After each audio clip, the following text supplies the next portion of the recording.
You wake up, you're already tired. Not the kind of tired that a good night's sleep fixes. This is a different kind of tired. The kind that sits behind your eyes, slows your thoughts down, and makes even the simplest tasks feel like you're dragging yourself through wet concrete. And the worst part is, you've probably accepted it as normal. Like this is just who you are now, a person who runs on caffeine and willpower and still barely makes it through the day.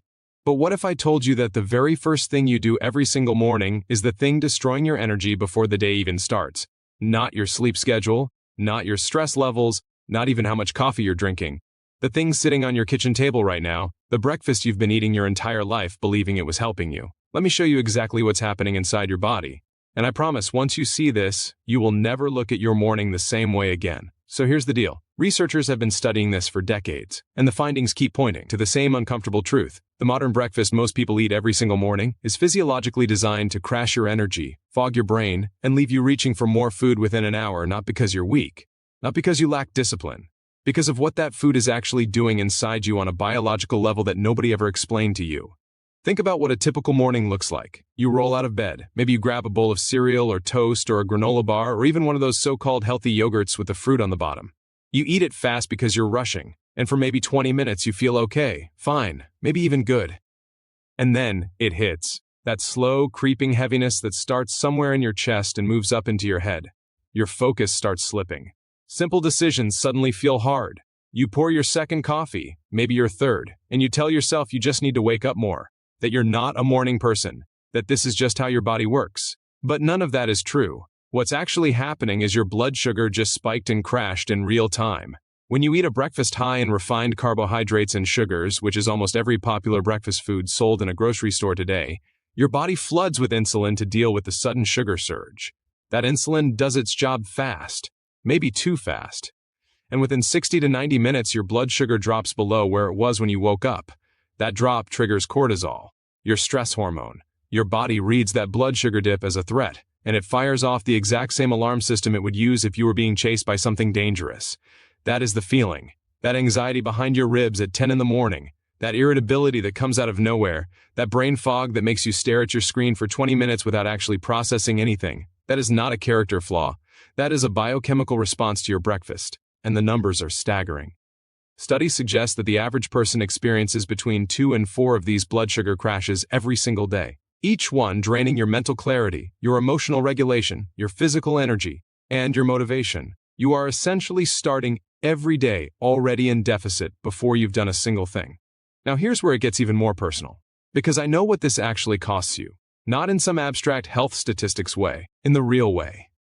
In the way that adds up quietly in the background of your life, until one day you look back and you realize how much you missed.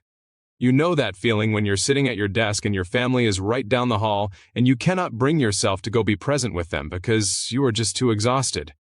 You know when someone asks you something and your brain goes completely blank and you feel embarrassed even though you're clearly smart enough to know the answer. You know when you have a plan for the day, a real plan, things you genuinely want to accomplish, and by 2 in the afternoon the plan is dead because you have nothing left.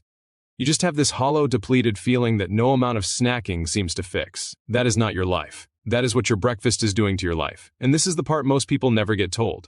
Those crashes are cumulative. Every single day you go through that spike and drop cycle, your body adapts in ways that make the next day harder. Your insulin sensitivity changes over months and years. Your cortisol rhythm gets disrupted. The hormones that regulate your appetite and your energy and even your moods start operating out of sync. So the tiredness you feel today is compounding. And if nothing changes, next year you will feel even less like yourself than you do right now. We actually have a program linked in the video description below that goes extremely deep into this if you want the full picture. Everything explained, every step laid out in a way that makes real change feel simple and doable. I want to be honest with you though. Most people will see that link, tell themselves they'll check it out later, and then never do. And nothing in their morning will change. If that's not you, if you're actually serious about feeling different, that link is there. But only check it out if you're genuinely ready to stop just watching and start doing. Moving on. So let's talk about what actually works, because this is where everything changes.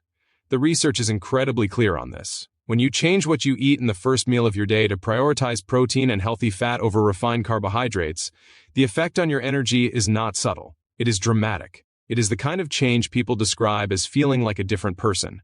and it starts happening within days, sometimes within the very first morning. Here is why. Protein takes significantly longer to digest than simple carbohydrates. It produces a slow, steady release of energy rather than a spike. It keeps your blood sugar stable for hours. When your blood sugar is stable, cortisol stays low. When cortisol stays low, your mind is clear. Your mood is level. Your focus is sharp in a way that doesn't require you to fight for it. People who make this one shift, just this one, report within the first week that they stop feeling the mid-morning crash entirely. Not reduced, gone. They report that their second cup of coffee starts tasting like a choice rather than a survival necessity. They report that they get to noon and realize they never hit that wall they've been hitting for years. Think about what that actually means for your day. If you reclaim 2 to 3 hours of genuine mental clarity every single morning over the course of a year, that is hundreds of hours of your life back. Hundreds of hours where you are actually present, actually thinking clearly, actually able to show up the way you want to show up for the people you love, for the work you care about, for yourself. That is not a small thing. That is your life. And here is something the research also shows that most people find genuinely surprising. The hunger change. One of the cruelest side effects of a high-sugar breakfast is that it makes you hungrier throughout the entire day. That 3 o'clock desperation you feel, that compulsion to eat everything in sight, that is not a willpower problem. That is a breakfast problem. A protein and fat-focused morning meal signals your body that it has received real fuel. It suppresses the hunger hormones that spike after a sugar crash. People who make this shift consistently report that their cravings throughout the day decrease significantly within the first week. Not because they're trying harder, because their body is finally working with them instead of against them. Let's get specific about what this shift actually looks like in practice, because I want you to be able to do this tomorrow morning. Not next week, tomorrow. Eggs are the most studied breakfast food on the planet in terms of satiety and sustained energy. Multiple large-scale studies have found that people who eat eggs in the morning consume significantly fewer calories throughout the rest of the day and report higher energy and concentration for 4 to 6 hours after eating them. That is not a supplement. That is not a program. That is a $2 ingredient in your refrigerator right now. Greek yogurt with no added sugar and some nuts. Avocado, smoked salmon, cottage cheese, even a simple handful of almonds and a hard-boiled egg. None of these are complicated. None of them require you to be a chef or have extra time in your morning. And all of them produce a completely different physiological reality than the bowl of cereal that started this conversation. The people who have made this change and stuck with it describe the experience the same way every time. They say they forgot what it felt like to feel normal, and then they remember. And once they remember, they cannot imagine going back. That is the real cost of information you were never given. Not just the tired mornings, not just the crashed afternoons, but the years of thinking this was just how you felt. The years of medicating exhaustion with caffeine and sugar and sheer determination, while the actual solution was sitting in a nutrition study that nobody translated into plain language for you. You deserve to know this sooner. That is the honest truth. And I hope that today, right now, something clicked for you. If you want to go deeper, not just on breakfast, but on the full picture of what your body needs to actually function at the level you know you're capable of, there is a program linked in the description below this video. I am not going to tell you it will change everything overnight, but I will tell you that the people who actually go through it describe it as the first time someone explained their own body to them in a way that finally made sense. And they describe real change, not someday change, but within days change. The link is there. Most people will scroll past it. But if you've watched this far, I don't think you're most people. Don't wait until you feel worse to decide you're ready to feel better.